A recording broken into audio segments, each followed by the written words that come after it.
ሰላም ጤና ይስጥልኝ። እንኳን በደህና ወደ ቻናሌ በሰላም መጣችሁ። ለመሆኑ ለሳምንት ያክል ወይንም ከዛ በላይ ሙሉ በሙሉ ሽንት ቤት መሄድ አቅቷችሁ ያውቃል?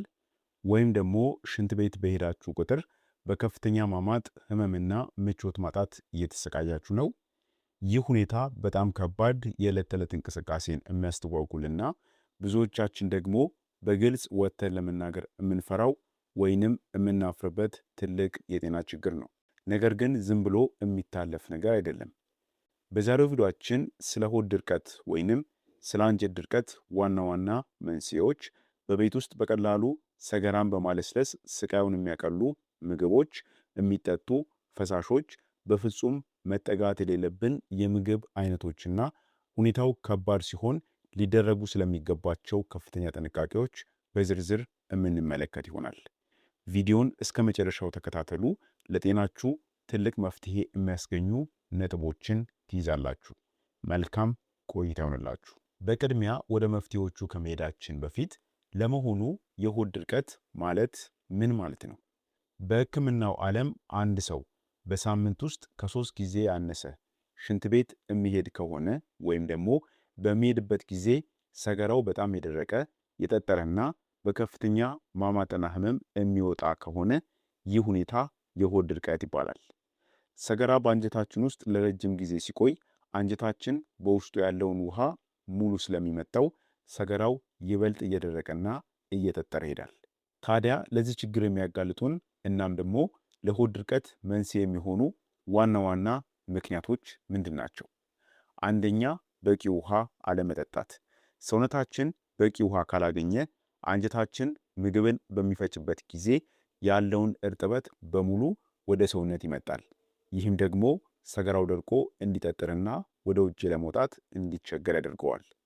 ሁለተኛ ምክንያቱ በፋይበር የበለጸጉ ምግቦችን አለመመገብ። ፋይበር ሰገራን የሚያለሰልስና መጠን እንዲኖረው የሚያደርግ ዋነኛ ንጥረ ነገር ነው። አትክልት፣ ፍራፍሬና ሙሉ እህሎችን ሳንመገብ ስንቀር አንጀታችን ስራውን በትክክል መስራት ያቅተዋል። ሶስተኛ፣ የአካል ብቃት እንቅስቃሴን አለማድረግ።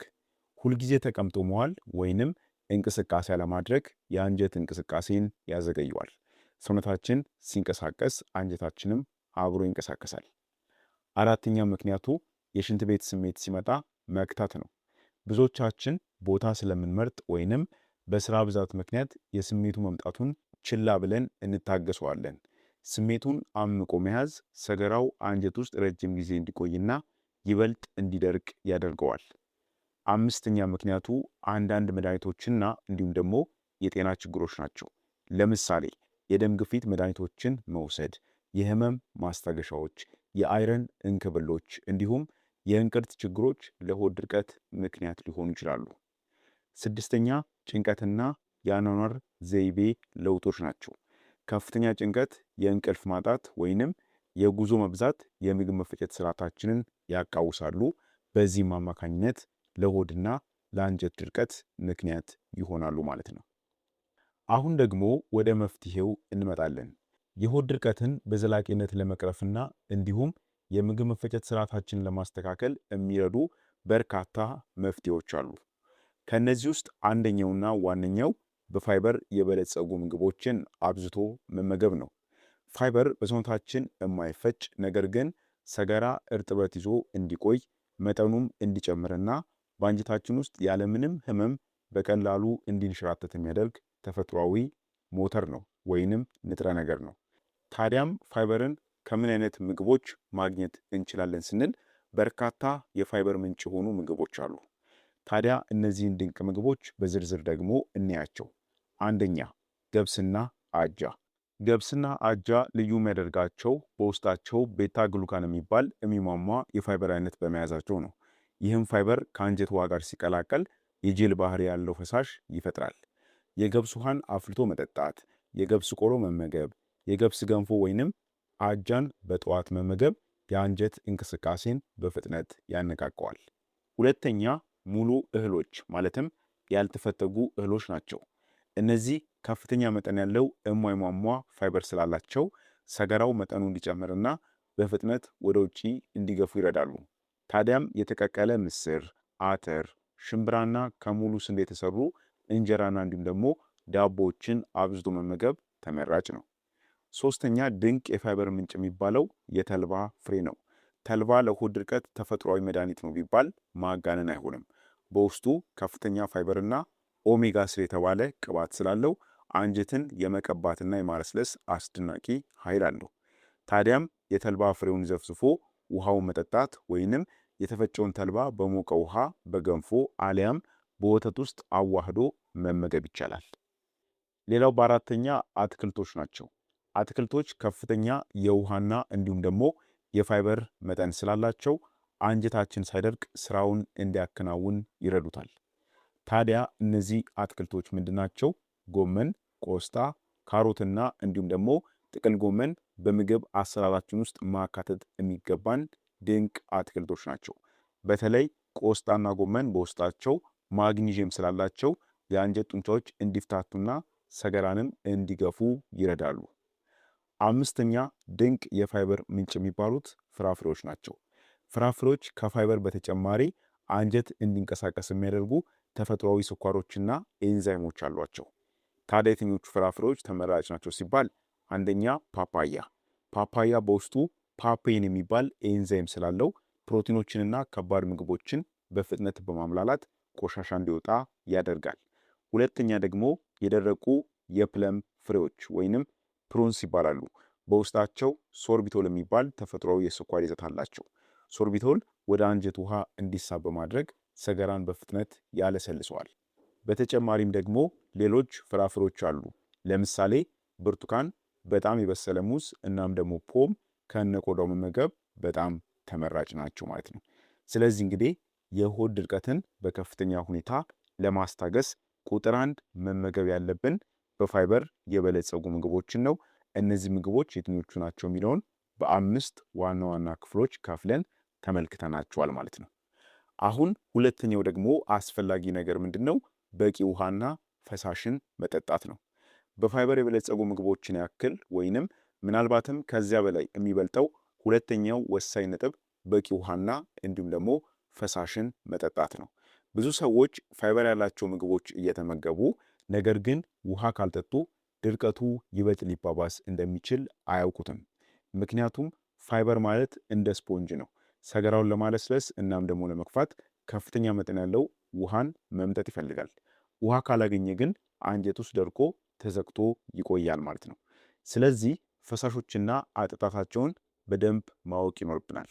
አንደኛው እንደምታውቁት ውሃ ነው። የውሃ መጠን ሲባል አንድ የሆድ ድርቀት ያለበት ሰው በቀን ከ2 እስከ 3 ሊትር ማለትም ከ8 እስከ 10 ትልቅ ብርጭቆች ንጹህ ውሃን መጠጣት አለበት። አየሩ ፀሐያማ ከሆነ ወይንም እንቅስቃሴ ካደረገ መጠኑን ከዚህም ከፍ ማድረግ ይኖርበታል። ሁለተኛው ደግሞ ጠዋት ለብ ያለ ውሃን መጠጣት ነው። ይህ በጣም ቀላል ግን ደግሞ አስደናቂ ውጤት ያለው ዘዴ ነው። ጠዋት ካልጋችሁ እንደተነሳችሁ በባዶ ሆድ 1 ወይንም 2 ብርጭቆ ለብ ያለ ውሃ መጠጣት ይኖርባችኋል። ለብ ያለ ውሃው ወደ ሆድ ሲገባ ጋስትሮሊክ ሪፍሌክስ የሚባል ተፈጥሯዊ ማነቃቂያ በመፍጠር አንጀታችን ተኮማትሮ ቆሻሻውን ወደ ውጭ እንዲገፋ ትልቅ ግፊት ያደርጋል ማለት ነው። በተለይ የምግብ መፈጨት ስርዓታችሁ የተቀላጠፈ እንዲሆን ጠዋት ለብ ያለ ውሃ መጠጣት ልምዳችሁ ማድረግ ይኖርባችኋል። ሶስተኛ ደግሞ የካሞሚል እናም ደግሞ ሌሎች የእጽዋት ሻዮችን መጠጣት ነው። ለብ ያለ የካሞሚል ሻይ መጠጣት የምግብ መፈጨት አካል ጡንቻዎችን እንዲያፍታታ ያደርጋል። ይህም በሆድ ውስጥ ያለን መወጠርና ቁስለት ይቀንሰዋል። ሌላው የሞቀ ውሃ ከሎሚ ጋር መውሰድ ነው፣ በአራተኛ ደረጃ ማለት ነው። ጠዋት ለብ ያለ ውሃ ውስጥ የሎሚ ጭማቂ ጨምቆ መጠጣት የጨጓራ አሲድና የምግብ መፈጨት ኤንዛይሞች እንዲመነጩ በማድረግ የተጠራቀመ ሰገራ በፍጥነት እንዲላላና እንዲወገድ ይረዳል ማለት ነው። ስለዚህ በሁለተኛ ለሆድ ድርቀት ወይንም ለአንጀት ድርቀት ወሳኙ መፍትሄ የምንወስደውን የፈሳሽ መጠን መጨመር ነው ማለት ነው። ሌላው የሆድ ድርቀት ትልቁ ጠላት ምንድን ነው? መቀነስ እንዲሁም ደግሞ ማስወገድ ያለብን አንዳንድ ምግቦች አሉ። የሆድ ድርቀት በሚያጋጥመን ጊዜ ትክክለኛ ምግቦችን መመገብ እንዳለብን ሁሉ ሁኔታውን ይበልጥ የሚያባብሱና ሰገራን የሚያጠጥሩ ምግቦችን መቀነስ ወይንም ለአጭር ጊዜ ሙሉ በሙሉ ማስወገድ ደግሞ አለብን።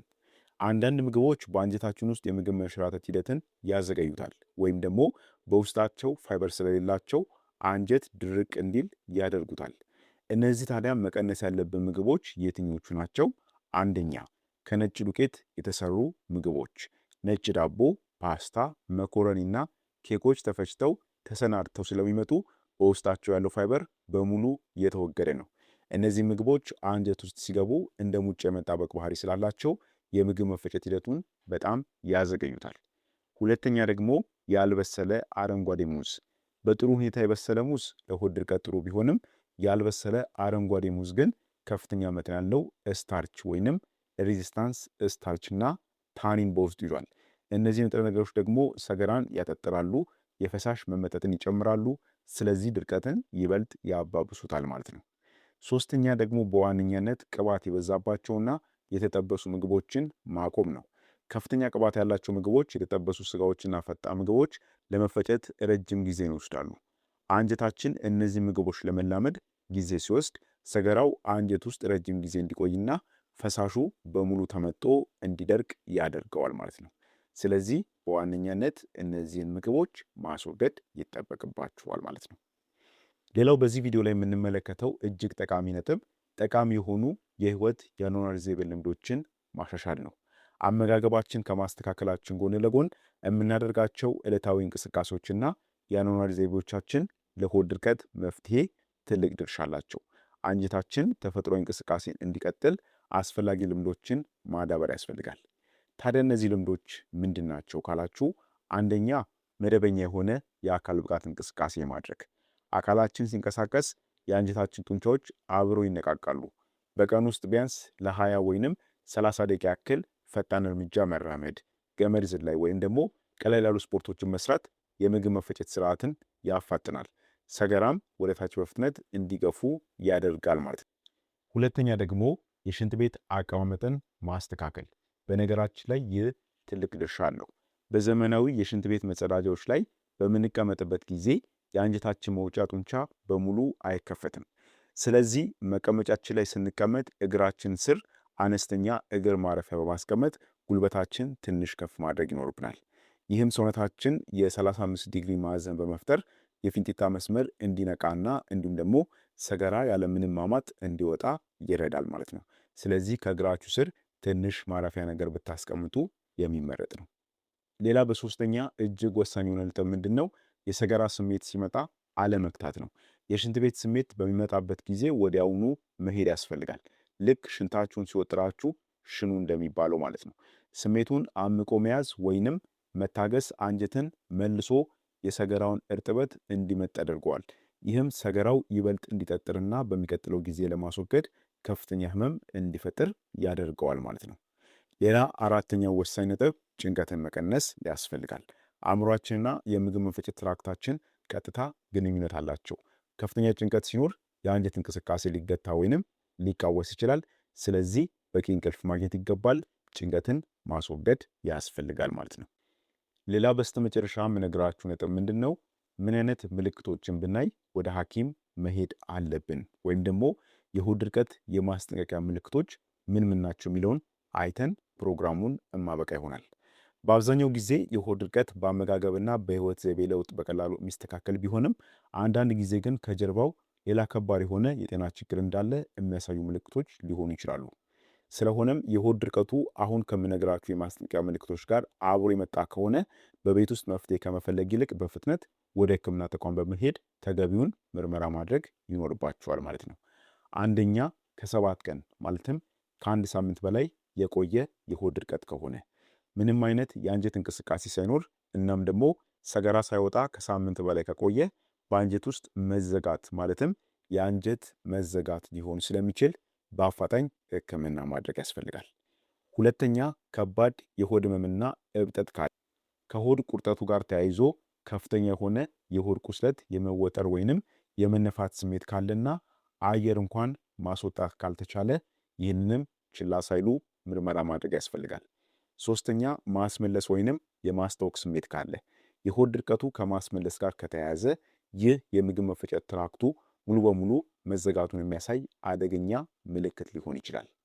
አራተኛ ደም መታየት ካለ፣ በሰገራ ላይ ወይም ደግሞ በሽንት ቤት ወረቀት ላይ ደም ከተገኘ ይህ በፊንጢጣ አካባቢ መሰንጠቅን፣ ኪንታሮትን ወይንም የከፋ የአንጀት ቁስለት ምልክት ሊሆን ይችላል።